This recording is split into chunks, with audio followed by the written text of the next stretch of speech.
Mahigit 100 sabungero ang biglang nawala. Walang bakas, walang malinaw na sagot. Isang misteryo na umalingaw-ngaw sa buong Pilipinas. Tanong, ano nga ba ang nangyari sa mga nawawalang sabungero? Mahigit 100 sabungero ang biglang nawala mula 2021 hanggang 2022. Walang malinaw na sagot, walang bakas, at hanggang na ngayon ay palaisipan pa rin kung saan sila napunta.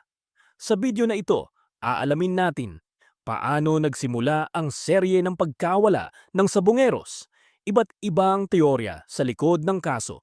Bakit hanggang ngayon ay nananatiling misteryo ito? Sa tingin mo, ano ang totoong nangyari? Nagsimula ang lahat noong 2021 hanggang 2022.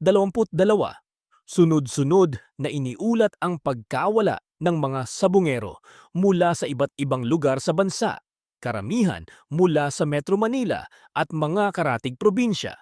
Ang huli nilang bakas, mga sabungan, cockfighting arenas at ilang online sabong events. Ngunit matapos ang mga laban, bigla na lang silang hindi na makita. Lumabas ang iba't ibang teorya. Una, illegal betting and debt. Posibleng may kinalaman sa malaking pera na umiikot sa sabong. Kapag may utang o dayaan, may mga taong handang gumawa ng marahas na hakbang. Pangalawa, criminal syndicates. May hinala ang ilang autoridad na sindikato ang nasa likod nito, kumukontrol sa malalaking operasyon ng online sabong at traditional sabong. Pangatlo, inside job. May teorya ring posibleng may kasangkot na tao mula mismo sa industriya para patahimikin ang mga nakakaalam ng mas malalalim na lihim. Hanggang ngayon, mahirap pa ring tukuyin kung alin ang totoo. Ilang taon na ang lumipas, ngunit nananatiling misteryo ang pagkawala ng mga sabungero. May mga kaso na isinampa, may mga investigasyon na isinagawa, ngunit wala pa ring malinaw na sagot kung saan sila napunta o kung ano ang totoong nangyari.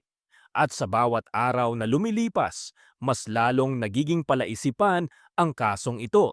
Sa tingin mo, ano ang nangyari sa mga nawawalang sabungero? I-comment mo ang teorya mo sa baba at mag-subscribe para sa mas marami pang misteryong tatalakayin natin.